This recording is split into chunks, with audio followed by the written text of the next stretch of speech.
Martes y está aquí y qué gusto Arturo Saldívar. Arturo, buenos días. Buenos días, Manuel, buenos días. Buen día. Buen tema hoy. El presidente anunció la semana pasada que enviará 3 reformas o quedará, van a conocer el 5 de febrero 3 iniciativas de reforma, una de ellas la judicial. Ahora hablamos del tema, pero antes de eso, Arturo, antes de entrar en esa materia, seguimos en una situación en donde hay hechos muy graves. Veíamos en Tabasco, por ejemplo, privaron de su libertad, de alguna manera privaron de su libertad a 8 muchachas colombianas que al parecer habían entrado legalmente al país. Y después, un poco de presión de medios, de lo que haya ocurrido, las muchachas no denuncian, Arturo. Y al no denunciar, ¿qué hace la autoridad? Ya estamos otra vez con los problemas de denuncia, de procuración de justicia y más adelante de la resolución de estos casos por la vía judicial. Pasan los años y seguimos en las mismas. Creo que tenemos un serio problema de justicia en México, sin duda. Por eso nosotros estamos planteando la necesidad de una reforma integral de la justicia. Justamente la semana pasada, en el foro que dimos a conocer aquí, que se llevó a cabo en Libero, dedicamos gran parte del día. Y que fue muy bien, según leímos. Nos fue muy bien, recibimos testimonios realmente conmovedores, desgarradores, de víctimas del sistema de justicia. Gente que ha sufrido precisamente todas estas fallas del sistema de justicia. ¿Para qué sirve eso? Para generar conciencia, para tener nuevas evidencias de dónde están los problemas, y al mismo tiempo escuchamos operadores jurídicos, tanto académicos como de fiscalías, y creo que uno de los temas delicados que se tienen, un talón de Aquiles, está precisamente en las fiscalías, en la falta de investigación adecuada, de protocolos, de preparación. Se habla incluso de presupuesto, y de que la gente, como lo has dicho aquí, no confía en denunciar. La mayor parte de los delitos que se cometen no se denuncian porque la gente no le ve mucho sentido. Tendrían que denunciar estas muchachas colombianas. Apliquemos puro sentido común después de lo que les pasó. ¿Para qué van a denunciar ahí? En este caso particular, me queda claro que no tenía ningún sentido para ellas denunciar. Pero hay muchos delitos que, si la autoridad es empática, si la autoridad trata con dignidad a las personas que van a denunciar, la gente sí quiere denunciar. Por ejemplo, el tema de feminicidios. Van las madres, van las familias, las revictimizan, no les dan atención, ellas tienen que hacer la investigación. Lo mismo ocurre con las familias de desaparecidos, familias o personas jóvenes, mujeres violadas, van a estas fiscalías. En la mayoría de ellas no se les da la atención con perspectiva de género. Creo que ahí tenemos un problema, y por eso creo que se tiene que plantear una reforma integral. El tema no solo es de policías, es de fiscalías, es de defensorías públicas, es de poderes judiciales, es también de abogados y abogadas. Creo que también hay que repensar cómo se está ejerciendo la abogacía en México. El problema es muy complejo. Nosotros esperamos que al final de estos foros que estamos organizando, poder presentarle a Claudia Sheinbaum una propuesta realista, viable, que puede empezar a hacer diferencia. México ya no resiste una injusticia institucionalizada. Arturo, pero ¿cuánto tiempo llevamos escuchando eso, Arturo? ¿Cuánto tiempo? Yo recuerdo desde tiempos de Ernesto Zedillo. Desde tiempos de Ernesto Zedillo, estamos hablando de, para no irnos más atrás, de 30 años. Efectivamente. 30 años. Y eso es lo lamentable, que durante todo este tiempo no se haya podido presentar una propuesta integral. Se ha avanzado en ciertos sectores, pero en otros no, porque las reformas se hacen de manera parcializada y además olvidando a las víctimas. Por eso nosotros empezamos escuchando a las víctimas. Al final del día, la justicia tiene que servir a la gente, si no, no sirve para nada. Y lo primero es darle un trato humano a la gente que acude a denunciar. Y también algo que es muy importante, que normalmente no se pone el énfasis en eso, es también importante recobrar la dignidad de los buenos servidores públicos, de los fiscales, de los policías, de los defensores de oficio, dignificar esas actividades, porque también hay tanta corrupción, hay tanto deterioro, que a veces no hay estímulo para la gente que quiere hacer las cosas correctas. Hay que ver el problema integral. Las autoridades no pueden ser enemigos de la ciudadanía, ni la ciudadanía ser olvidada por las autoridades. Entonces, eso de la gran transformación que ha vivido México, híjoles, pues en el terreno de la justicia, en el Ministerio Público, en la denuncia, en la atención a víctimas, no se dio. No se dio en estos 5 años esa gran cambio, revolución, como la llama Epigmenio, transformadora. Yo creo que se dio en algunos sectores, pues sí, sin duda, no. en el tema de la justicia se ha quedado de ver, pero cuidado, porque aquí se trata sobre todo de poderes judiciales y de fiscalías autónomas del Ejecutivo. Entonces hay que repartir la responsabilidad. No es una responsabilidad del Ejecutivo federal, sí, es una responsabilidad de los gobiernos locales, de los poderes judiciales federal y locales, y de las fiscalías y de todos los que integran el fenómeno de la justicia. Por ejemplo, en materia familiar se habla muy poco esta cuestión de la violencia vicaria, cómo se utiliza a los niños para dañar a las mujeres, para despojarlas de su pensión, para amenazarlas que las van a meter a prisión, y cómo hay abogados que lucran con el dolor de las mujeres, y esos abogados lucran en contubernio con las fiscalías y con los poderes judiciales locales. Creo que el problema es bien complejo y por eso creo que hay que tratar de dar una reforma integral. Obviamente una reforma de este tipo no va a tener efecto de inmediato, es un proceso que se va a llevar algún tiempo, pero creo que lo importante es comienzas a ver los cambios, comienzas a ver la actitud, la gente comienza a tener algo de confianza en su autoridad, y su autoridad puede ser un juez, como es un ministerio público, como es una oficina también. Eso es fundamental. En fin, y en medio de esta situación, el presidente López Obrador anunció la semana pasada que va a mandar una serie de iniciativas, una de ellas la reforma judicial.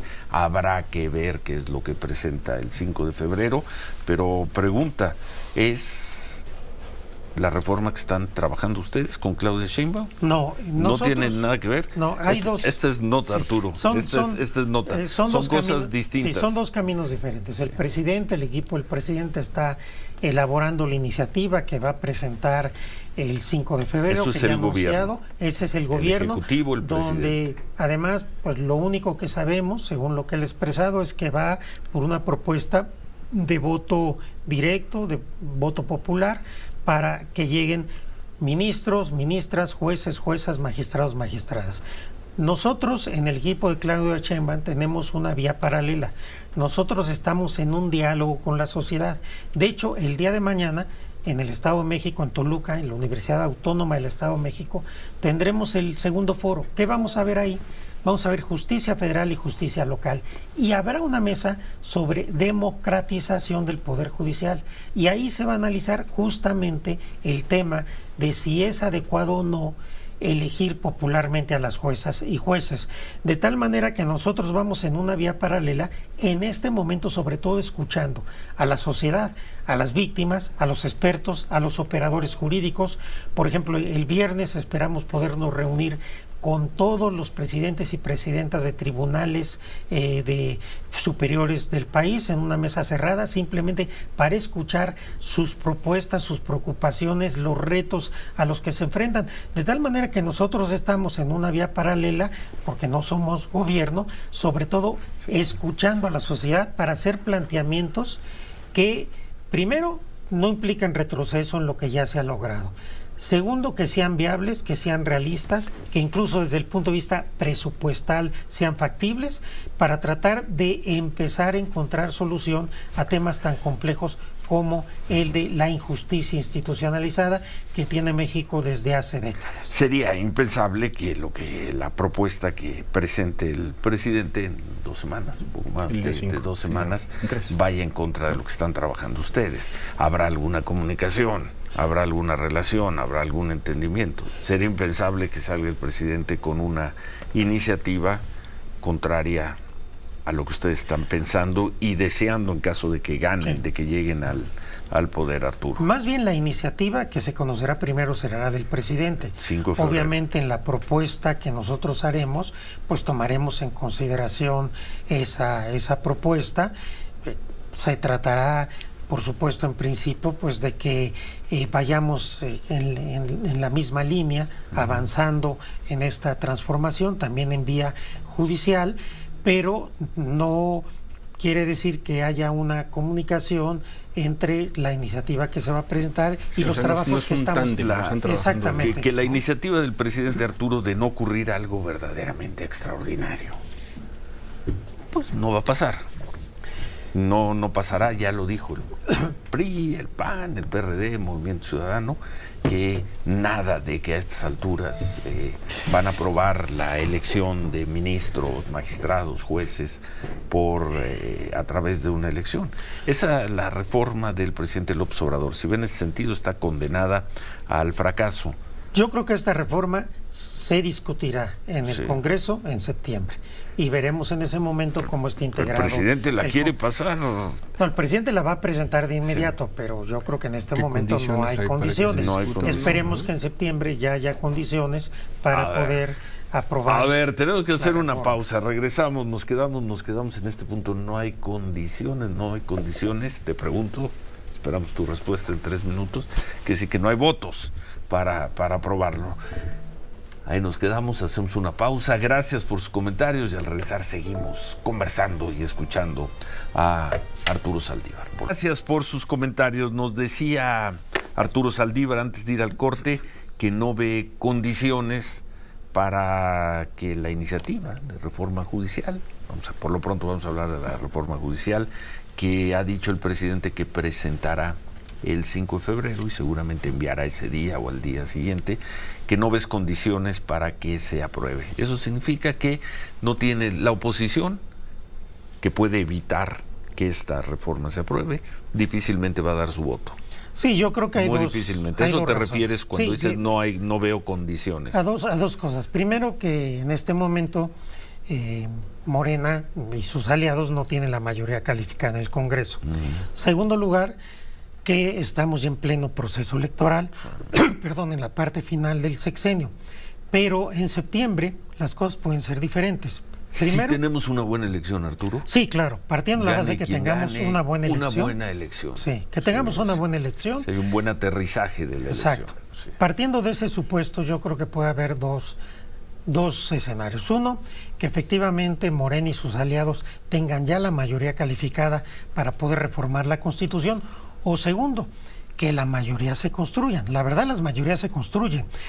Peña Nieto, cuando llega a la presidencia sin tener la mayoría, construye las mayorías calificadas para las reformas del Pacto por México, que fueron reformas estructurales muy importantes, drásticas, radicales, y sin embargo se aprobaron. Creo que cuando Claudia Sheinbaum sea presidenta de México va a poder construir las mayorías para avanzar hacia las reformas que sean en beneficio de nuestro país, del pueblo de México, y ojalá, como bien dices, después de una buena elección puede haber un ambiente de reconciliación y de construcción para avanzar hacia lo que más conviene para el país. Porque si después de la elección gane quien gane, gane por los puntos que gane, vamos a quedar otra vez en una situación de preguerra política, pues difícilmente no se van a dar las condiciones para los acuerdos. Bueno, pues esperemos 5 de febrero. ¿Qué es el 5 de febrero? ¿Es lunes? Es lunes, bueno, nos va a tocar martes aquí, en 2 o 3 martes para analizar lo que presente el presidente López Obrador, pero recordar, tú nos dijiste aquí en los primeros días de noviembre, cuando anunciaste que dejabas la Corte para sumarte al proyecto de Claudia Sheinbaum, nos dijiste que no tenías definida tu posición sobre la conveniencia de elegir a los ministros de la Corte en una votación abierta popular, pero que te oponías, en noviembre, a la elección popular de jueces y magistrados. 2 meses, ya pasaron 2 meses, sí. Un poquito más de 2 meses sí. De eso. ¿Te mantienes? Sí, hay dos cosas que me gustaría decir. Primero, creo que cuando estamos hablando de la elección popular de ministros, ministras y en general de personas juzgadoras, no creo que lo que se vaya a presentar como iniciativa vaya a ser un esquema donde cualquier persona se puede inscribir para postularse al cargo de ministro o de ministra, como sucede con otros cargos de elección popular. Me parece... ¿A qué te refieres? ¿Tiene que ser abogado? Bueno, aparte de los requisitos de abogado y demás, me parece que quizás por donde se ha estado platicando, puede ser una elección indirecta, es decir, que hay un filtro previo. Recordarás que cuando presentó la propuesta de reforma constitucional el presidente electoral, venía para elegir a los consejeros y consejeras del INE una propuesta en donde el presidente nombraba 10 candidatos, Cámara de Diputados 5, Senado 5 y Suprema Corte 10, de tal suerte que había este filtro previo. Tengo la impresión de que quizás se haga un planteamiento similar. Entonces ya tienes un filtro, ya tienes una etapa previa donde órganos del Estado, donde además tienen en juego las mayorías y las minorías dentro del Congreso, puedan elegir en una primera instancia o postular en una primera instancia candidatos y candidatas que tengan cierto perfil. Entonces creo que esto aminora mucho el riesgo o aminoraría mucho el riesgo de una elección donde se piense que cualquier persona, por el hecho de ser popular, puede ser ministro y ministro. Título de exactamente, abogado. Sino tendrá que haber... aunque sea obtenido en tendrá que tener requisitos y además pues tener la confianza de alguno de los 3 poderes del Estado. Y por el otro lado, el debate que me parece que va a ser más complicado es precisamente jueces y magistrados, porque los jueces y magistrados... Tú dijiste que eso tú te oponías, hace 2 meses tú te oponías a elegir popularmente jueces y magistrados. Yo creo que lo que habría que hacer es fortalecer la carrera judicial tratándose de jueces y magistrados. Pero esa es mi opinión personal. También quiero decir que yo estaré abierto a cualquier posibilidad que se dé en otro sentido. Es decir, si hay buenas razones para que hagamos el mismo sistema, tratándose de ministros, ministras, de magistrados, magistradas, juezas y jueces, bueno, pues habrá que avanzar en ese sentido. Tampoco estoy cerrado, simplemente mi opinión personal en principio es que creo que la carrera judicial podría ser un mejor sistema tratándose de jueces y de magistrados, pero es simplemente mi opinión, que está sujeta a reflexión y a repensar la problemática, porque creo que esto hay que verlo de manera integral, es decir, como lo comentaba hace un rato, me parece que el sistema de nombramiento de las personas juzgadoras es un elemento solamente de todo el sistema de justicia y ni siquiera es el más importante. Me parece que si avanzamos o no en la elección a través de elección popular de nuestras personas juzgadoras, ministros, jueces, magistrados. Sí, dependerá de la viabilidad de hacer un sistema integral de reformas, porque si no realmente esta sola medida creo que muy poco aportaría. Con un mal Ministerio Público. Sí, con un mal Ministerio Público, con malas policías, con falta de investigación de delitos, con tribunales locales o defensorías públicas que no sirven. ¿Se podrá? Yo creo que sí. ¿Se podrá? Mira, por ejemplo... ¿Se podrá lo que no se ha podido hacer durante tantos años, incluidos los 5 de esta administración, con la fuerza de esta administración que pudo haber alcanzado al Ministerio Público y que pudo haber alcanzado otras áreas? Te voy a decir simplemente un tema. La Defensoría Pública.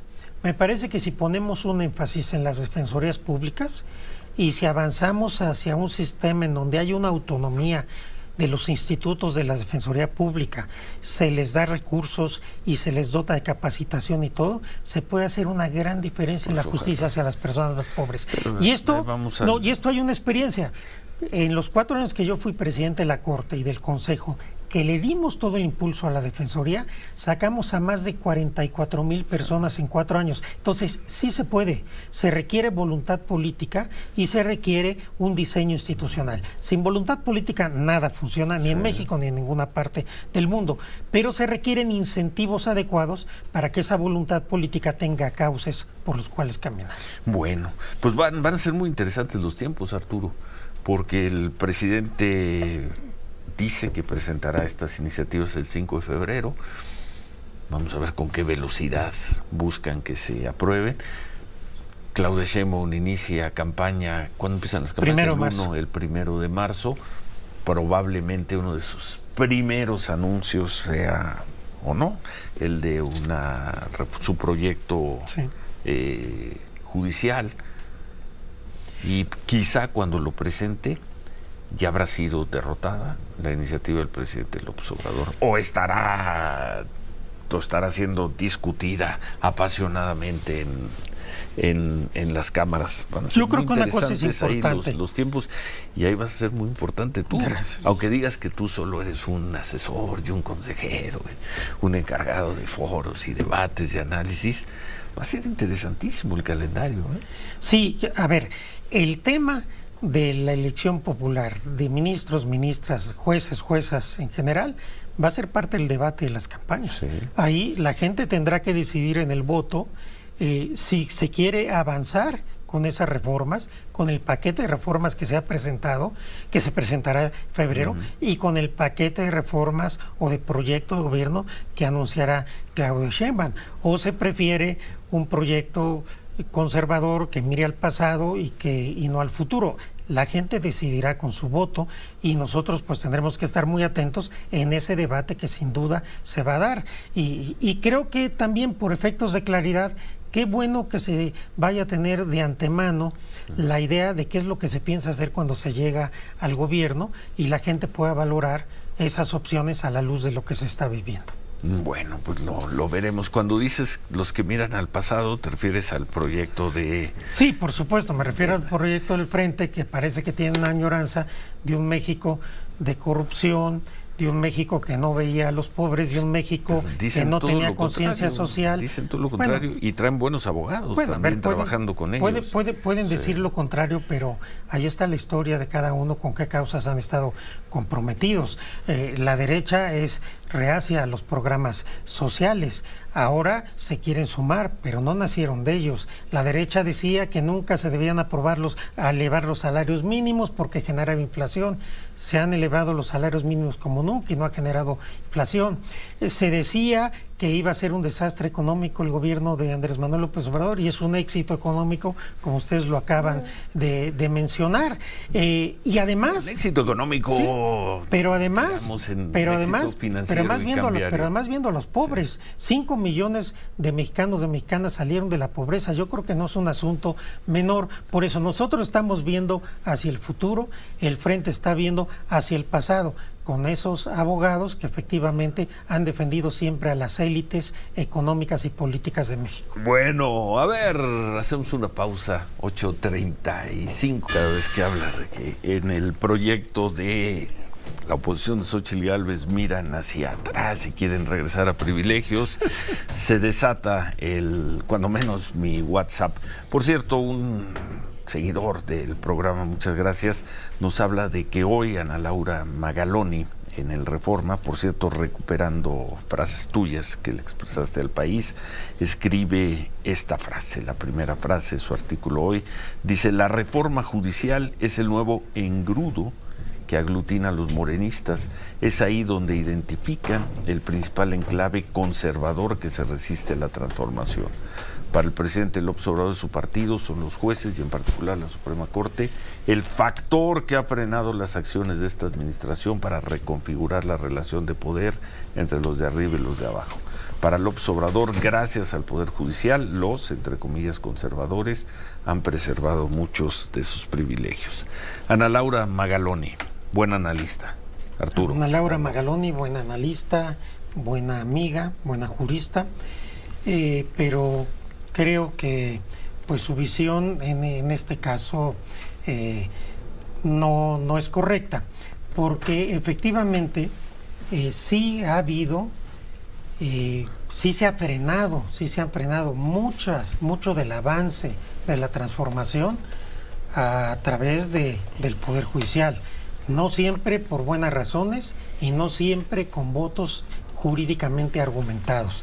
Volvemos a lo mismo, el estar en esta dicotomía donde parece que quienes votan a favor del presidente están en contra de la Constitución y la democracia, y quienes votan en contra son los grandes defensores de la independencia, de la democracia y del país, es un falso debate. Me parece que hay que analizar los argumentos y no simplemente calificar o descalificar a quienes están votando en un sentido o en otro. Me parece que la Corte, el Poder Judicial, como cualquier institución de México, es susceptible de críticas y es susceptible de mejorar.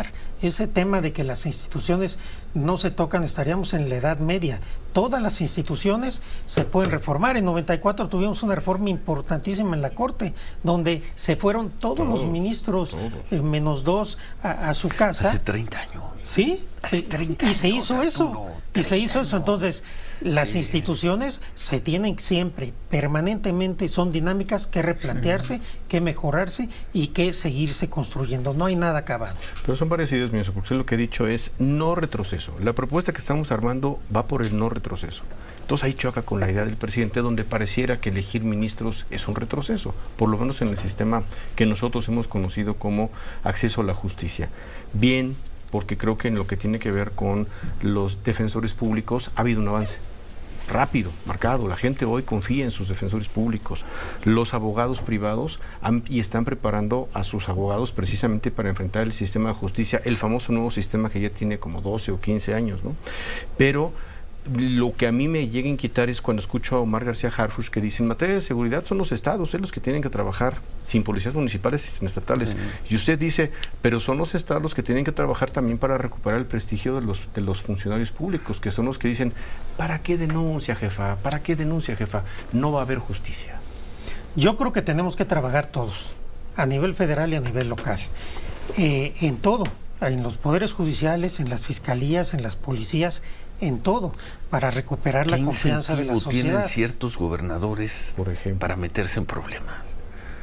Para ellos es meterse en problemas. Sí, pero es que no, venga la Guardia Nacional. Sí, pero es que mientras no se asuma también la responsabilidad de los estados, no vamos a avanzar. Claudia Sheinbaum lo ahí es donde vamos a ver a Claudia Sheinbaum, si es que gana la elección. Claudia Sheinbaum, ahí es donde la vamos a ver. Claudia Sheinbaum, que va a ganar la elección, ha dicho varias cosas. Primero, en materia de seguridad, consolidar la Guardia Nacional. Segundo, fortalecer las policías locales y municipales. Sé que esto se ha dicho desde hace mucho tiempo, pero se ha abandonado y hay que recuperarlo. Y tercero, atacar a las causas. Y yo agregaría, que ya lo dije aquí también, el tema del financiamiento. Si no se hace una estrategia de inteligencia para tocar las finanzas del crimen organizado, desde el punto de vista policíaco, va a ser muy complicado. Supuestamente eso sí va a ser en este gobierno. Eso iba a ser la unidad de inteligencia financiera. Bueno, tuvo sus avances y en otras cosas no. Creo que es algo grupos criminales, que se tendrá que seguir replanteando. Pero cuando yo hablo de retroceso, hablo no retroceder lo que ya se ganó. Y obviamente no presentar propuestas que pudieran ser una regresión a las conquistas de los derechos humanos, sociales de las mexicanas y mexicanos. Y yo creo que en esa lógica Claudia Sheinbaum tiene muy claro lo que se tiene que hacer en materia de seguridad, y yo creo que va a plantear un gobierno que una de sus prioridades va a ser esta, pero ya lo habíamos dicho aquí, no puede haber seguridad sin justicia. De ninguna manera podemos pensar que desde el punto de vista policíaco, de Guardia Nacional, se va a resolver la seguridad si no tocamos la justicia. Y la justicia tiene una crisis federal y local que viene de décadas, que no es de esta administración y que no depende ni siquiera del presidente ni de la mayoría en el Congreso.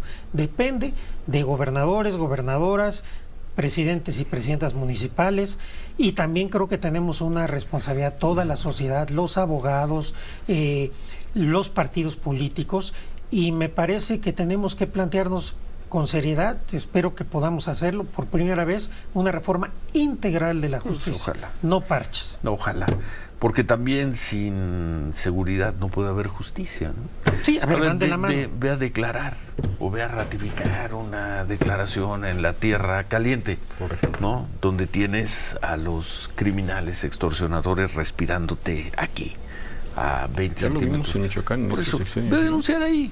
Y seguridad y justicia van de la Tengas mano. un juez, un magistrado elegido, no elegido por voto popular, pro 4T o anti 4, lo que quieras, ve a denunciar ahí. Órale, ve a denunciar ahí y luego vete a tu casa tranquilo. Justicia, ¿no? Y seguridad tienen que ir de la mano. A esperar a la siguiente audiencia. No. Hay regiones del país que son una tragedia, Arturo. No, yo lo sé. Que son una tragedia. Yo lo sé, creo que estamos viviendo una situación complicada, se han hecho avances, falta mucho, pero yo espero que esta simbiosis de justicia y seguridad con conciencia social y tratando de ser incluyente de todas y todos los mexicanos, puede empezar a hacer diferencia. El tema de seguridad no se va a solucionar en 6 años, yo creo que eso es muy claro. Requeriríamos mínimo una década, pero me parece que aprovechar lo que ya se ha hecho, aprovechar, por ejemplo, la Guardia Nacional, no empezar otra vez de cero, aprovechar institución, fortalecer las policías, me parece que pudiéramos empezar a caminar hacia la salida de esta tragedia en muchos sentidos, que es el tema de seguridad para muchos mexicanos y mexicanas. Bueno, ¿te ves contento con lo que estás haciendo, Arturo? La verdad que estoy Fue muy una buena contento. decisión, Sí, 2 meses después la que tomaste de dejar la una corte muy buena para decisión. sumarte a un proyecto político. Finalmente eso es lo que hiciste. Estoy muy contento. ¿No te arrepientes? No me arrepiento para nada. Estoy muy contento, estoy entusiasmado. ¿No te gustaría estar ahorita estoy en sesión? Estoy entusiasmado, estoy muy contento, estoy muy convencido del proyecto de Claudia Sheinbaum, estoy muy convencido de que ese proyecto es lo mejor para México y la verdad que estoy muy comprometido con su causa y disfrutando mucho este momento y sobre todo tratando de ser un elemento que ayude, que apoye, que construya, pensando solamente en lo mejor para mi país. Bueno, pero estás bien. Muy bien, estás contento, afortunadamente, tomaste buena decisión. ¿Viste cómo bajaron las críticas, esas críticas feroces? Sí. Porque tuviste una crítica feroz, ¿qué? ¿Un par de semanas? Después sí, pero la verdad las disfruté mucho porque... No, ¿cómo? Sí, porque... Eso es medio masoquista. No es masoquista, porque lo triste hubiera sido que pasara indiferente. Sí. El coraje, incluso el odio, la preocupación, lo que dijeron la molestia, todo lo que dijeron los detractores, los adversarios, me divierte mucho. Qué bueno, de eso se trata. Me divierte, qué bueno que les dé coraje, qué bueno que se enojen, qué bueno que les moleste, señal de que estamos haciendo lo correcto. Si no les molestas a los de enfrente, pues eres irrelevante. Si les molesta, por algo será. Hacen bien en estar preocupados y enojados. Pero ya se calmaron, ya. Sí, qué bueno. Yo la Cámara, ministro. Y todos ustedes vayan. No. A ver, yo soy muy respetuoso de la crítica, la verdad, por eso todos los insultos y demás no me hacen mella. Cuando alguien te insulta, creo que habla más de él. Sí. Los insultos ni los tomo en cuenta. Cuando hay críticas y críticas constructivas, inteligentes, las leo. Pero esas insultos, palabras no se las lleva el aire así, porque sí, y dejan huella, y dejan una marca. Depende. Sí. Mire, si tengo un minuto, les voy a contar una cosa que a lo mejor va a ser un poco tienes hasta 4 minutos. Anticlimática. No. Hay una historia del Buda donde está dando uno de sus sermones y hay una gente que lo está insultando todo el discurso. Al Buda histórico, a Siddhartha Gautama. Y entonces, al final de su discurso, se acerca y lo sigue insultando, ¿no? Y entonces el Buda le dice al joven o el señor que lo insultaba, le dice, si tú me das un regalo y yo no lo acepto, ¿quién se queda con él?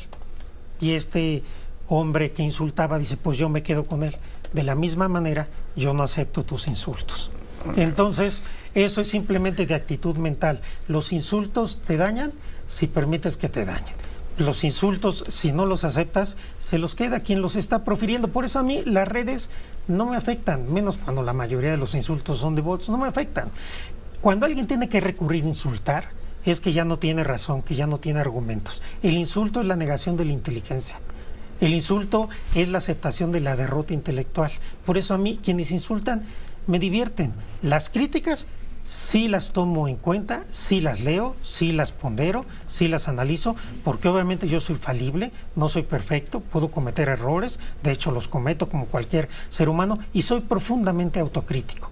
Pero mi autoestima depende de mí, no de lo que digan otros de mi persona. Entonces, por eso, en serio, y no es pose, y te los podría decir cualquier gente de mi equipo, a mí no me afecta. Es como si la porra contraria te esté insultando en un partido de fútbol, pues no tomas en cuenta la porra contraria. Y si es el equipo que va a perder, pues menos. El equipo que va a perder. Bueno, también está en campaña Arturo Saldívar. Qué gusto, Arturo. Fue una buena decisión entonces. Una gran decisión. ¿La de noviembre? ¿Fue noviembre? Sí, de noviembre, 7 de noviembre renuncié. Una muy buena decisión. Sí hubo en términos familiares y demás un momento complicado, porque si una cosa soy yo, otra cosa es la familia que le toca luego soportar las decisiones que uno toma, pero creo que hice lo correcto, estoy muy contento, muy entusiasmado y espero que sea para bien del país y yo pueda contribuir. Muchas gracias, nos vemos el martes aquí con Arturo Saldívar. Gracias, Al Arturo. contrario, gracias.